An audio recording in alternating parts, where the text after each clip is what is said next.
자, 앞에 보시면은 경영 조직입니다. 여러분들이 내가 원하는 기업체의 조직도가 어떻게 되었는지 찾아보세요. 아마 찾아서 회사의 조직이 어떻게 되었는지를 여러분들이 아마 홈페이지 같은데 나와 있는 경우도 있고 없는 경우도 있을 거예요. 찾아보시면은 기존 조직이 대개 아마 이런 형태였을 겁니다. 사장님이 CEO가 있었고 임원진이 있고 뭐 각 부장, 과장, 뭐 계장 그리고 뭐 이런 형태 아니면은 팀장 이런 형태로 팀 조직 아니면 기존 이런 조직 아니고 이런 조직이 아니고 또 어떤 특별한 조직 이런 조직도 있습니다. 매트릭스 조직이라고 얘기를 했습니다. 매트릭스 보시다시피 어떤 이게 사업부 이렇게 나와 있고요. 그 다음 어떤 프로젝트 해결을 해야 된다면 프로젝트 뭐 A, B, C 있다면 프로젝트에도 각각의 기존 부서에 있던 사람들을 차출해서 이렇게 프로젝트 팀도 있고요. 기존에 각 부서 조직도 있고 이런 두 조직을 함께 가지고 있는 이런 구조가 나타납니다. 그런데 이 프로젝트가 해결되고 나면은 이 조직은 이제 원상복귀가 되어버립니다. 그렇기 때문에 여러분들이 관심 있는 조직이 회사 조직이 어떤 형태인지 한번 찾아보세요. 얘기를 했고요. 그러면은 조직의 일반적인 조직에 대해서 어디가 버렸나? 어이구요.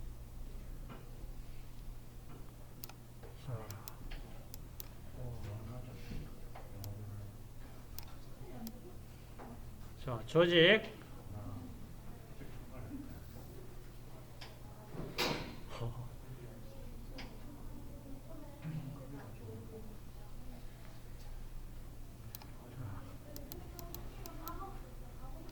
경영 조직을 우리가 만들 때 조직은 어떻게 만들어야 되느냐? 뭐 당연히 조직 만들 때 이런 원칙은 가지고 만들자. 자, 앞에 보자. 자, 여러분들 어떤 조직을 만들더라도요. 첫 번째, 명령이론화 원칙입니다. 다시 말해서 그 조직에서는요. 명령이 한 곳에서 나와야 됩니다. 명령이 두 곳, 세 곳에서 나온다면은 그거는 조직이 아닙니다. 여러분 한번 생각해 보세요. 어떤 업무 지시를 하는데 업무 지시는 어떤 사람이 지시를 하든 한 곳에서 지시가 내려와야지 여러 곳에서 내려온다. 여러분 한번 생각해 보세요. A 사원이 있는데 출장 서울로 가라고 그랬는데 그 명령 따라가 출장을 가다가 또 어떤 사람이 부산으로 가라고 그래요. 그러면 서울도 못 가고 부산도 못 가지. 누구 말을 들어야 됩니까? 그러니까 명령이 한 곳에서 나와야 됩니다. 이게 안 지켜지면은요, 그 조직은 굉장히 혼란을 겪게 됩니다. 이 대표적인 게 조직 내의 규율, 질서가 유지가 안 됩니다. 어떤 직무를 효율적으로 수행하기 위해서는 명령이 한 곳에서 나와야 됩니다. 이게 굉장히 어떻게 보면 중요하거든요. 이게 잘 지켜지는 조직이 군대 조직입니다. 그렇죠. 그죠? 그 다음 두 번째가 권한 위양의 법칙이라고 그러는 겁니다. 자, 상위에 있는 사람이 너무나 많은 권한을 가지고 있으면은요, 그 밑에 하위자에게 좀 권한을 부여해 줬을 때, 이 권한을 위양한다고 그래요. 그래, 그 권한은 위양한다는 얘기는 결정할 수 있는 결정권을 넘겨준다는 얘기예요. 그래, 권한을 위양을 해주면은 어떻게 보면은 그 위에 상위자가 너무나 많은 그 어떤 짐을 가지고 있을 필요는 없잖아요. 그죠?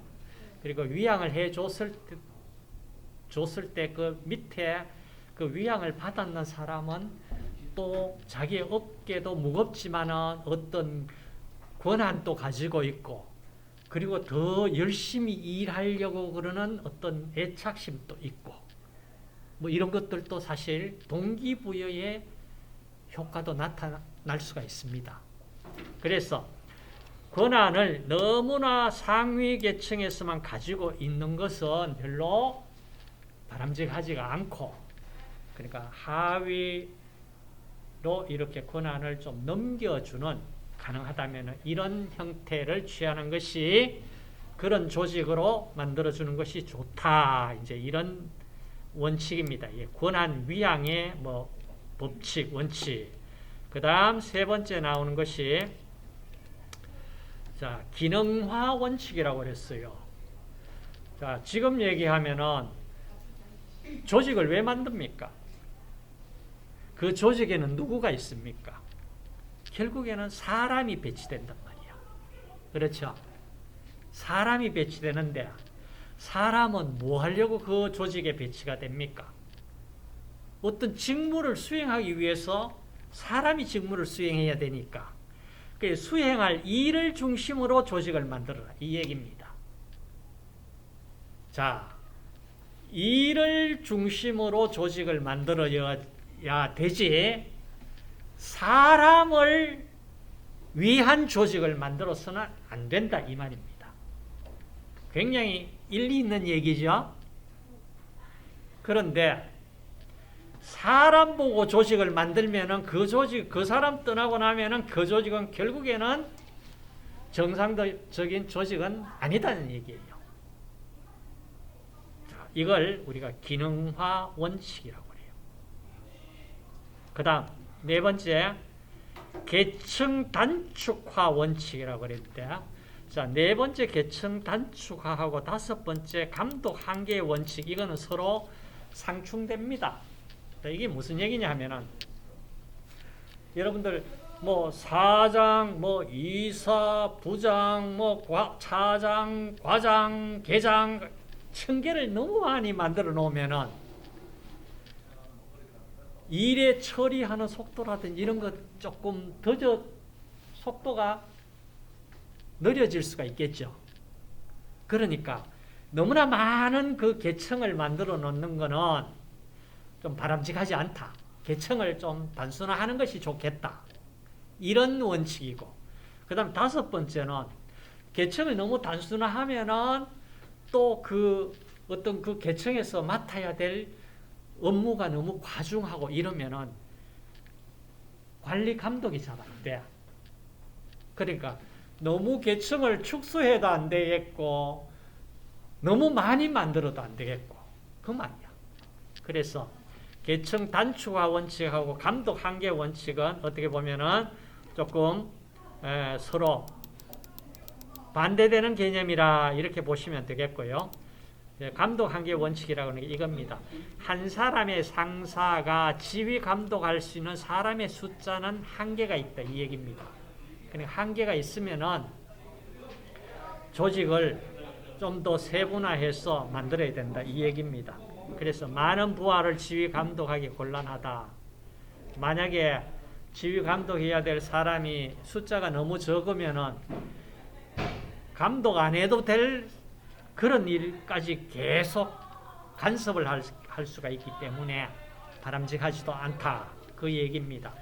그래서 감독 한계 원칙은 적정한 인원이 지휘 감독을 할 수 있는 적정한 인원이 존재한다. 한 몇 명 정도 될까? 여러분들은 한 조에 몇 명이 조별 활동합니까? 4명이죠. 4명이 너무 적지? 자, 군대에서 가장 작은 최소 조직 단위 몇 명이에요? 응? 그걸 한번 봐라. 10명 이내자. 그죠? 그 다음 나오는 것이 이제 전문화 원칙이다. 이 얘기는 그냥 조직 구성원을 가능한 한 전문화된 업무를 담당하도록 해주는 것이 능률을 높일 수가 있다. 그런데 문제는 여러분들 어때요? 전문화는 좋은데 어떤 일을 단순 반복적인 일을 평생 동안 하라 그러면은 사람들이 평생이 아니라 1년만 하라 그래도 여러분 아마 다 손들어 버릴 거예요. 그렇죠? 단순 반복, 위험하고 이런 것들은 앞으로 누가 해야 될까? 사람이 할 부분은 아닙니다.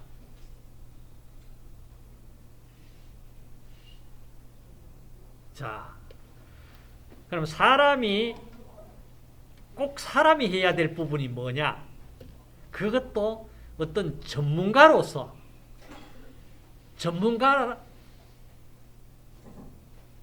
내가 전문가다 얘기해요. 그럼 어느 영역에서 내가 전문가가 되어야 되냐? 누구나 다 할 수 있는 걸 내가 할 수 있다. 그거는 전문가 아니잖아. 맞죠? 자, 전문화 원칙입니다. 그 다음 조정의 원칙이라고 하는 게 이제 여러분들 회사에도 여러 조직 존재하잖아.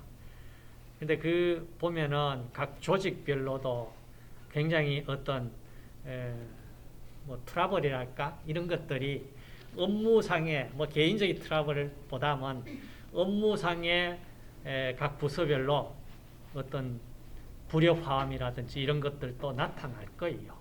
그럼 이때 어떻게 좀 조화롭게 조정을 할 거냐?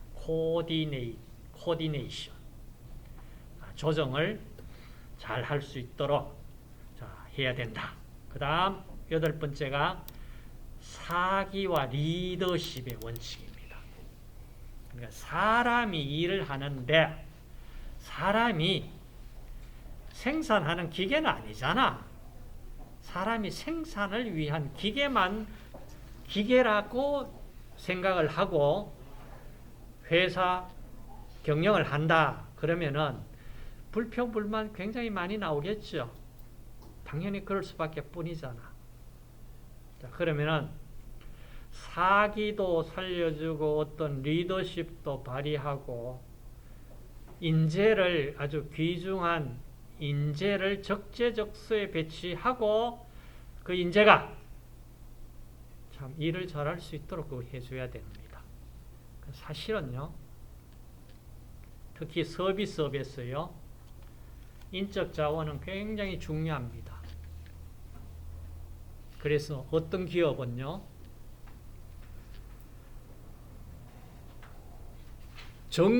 정직원 이외에 임시직이라든지 이런 직원을 안 쓰는 기업도 있습니다. 아르바이트생 안 쓰겠다. 정식 직원만 채용하겠다. 어떻게 보면은 굉장히 참 바람직한 기업입니다. 근데 문제는 사람이 정말로 중요한데 사람을 잘못 뽑으면은 채용하면은 이건 평생 후에 되는 일이거든요. 여러분이 사장님이라면은 어떤 사람을 채용을 할 겁니까? 평생 짐이 돼가는 그런 사람을 정식 직원으로 채용하겠습니까? 회사 말아먹게? 결국에는 사람이 모든 걸 일을 해요.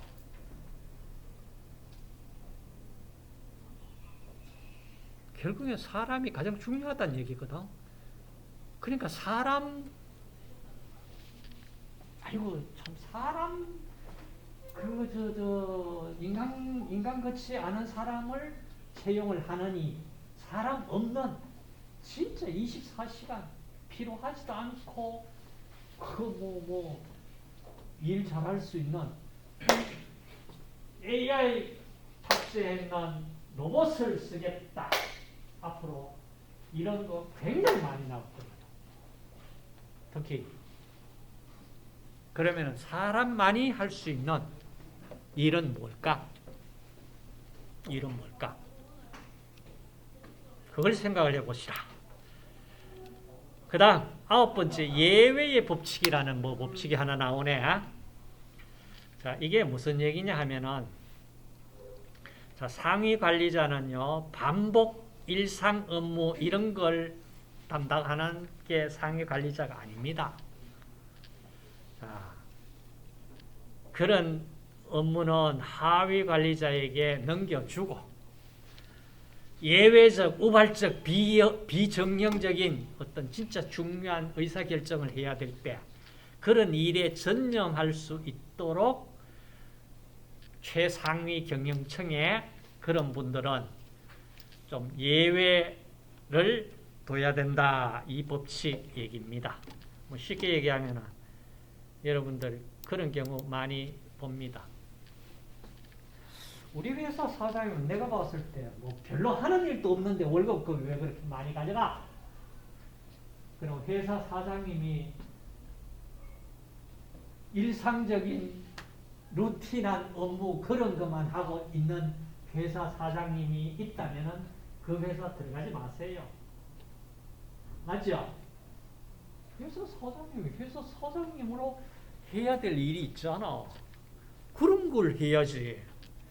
이상하게 휴지만 줍고 왔다 갔다 하고 그게 회사 사장님이 할 일은 아니잖아. 그게 이제 얘기하는 방금 얘기했는 예외의 법칙이다 이 얘기입니다. 그 다음 자, 경영 조직이요. 자, 이렇게 이제 분화가 됩니다. 뭐냐 하면은 수평적으로도 여러 조직이 늘어나고 수직적으로도 이렇게 세분화돼서 분화됩니다.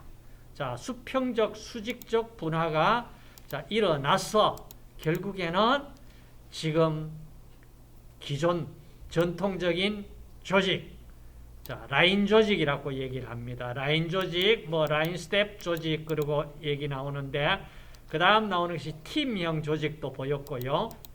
자, 아까 얘기했듯이, 이게 일반적인 기존, 우리 전통적으로 알고 있는 조직입니다. 근데 이건 팀형 조직 보세요. 팀장이 바로 있고, 팀은 배치되어 버리고, 사장, 중간 이 조직이 관리층이 싹 다 사라져버려요. 그럼 저 조직 팀장이 바로 사장님하고 보고 결제 들어가고 아주 신속하게 의사결정은 가능하죠. 그런데 문제는 어때요? 팀은 팀장 사장이면 나중에 승진하고 그런 과정에서 어떤 좀 이렇게 자,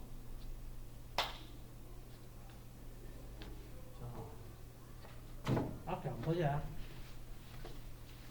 그러면은 자, 여러분들이 자기가 원하는 조직, 자기가 입사할 조직, 자, 조직 구조가 어떻게 됐는지 찾으세요.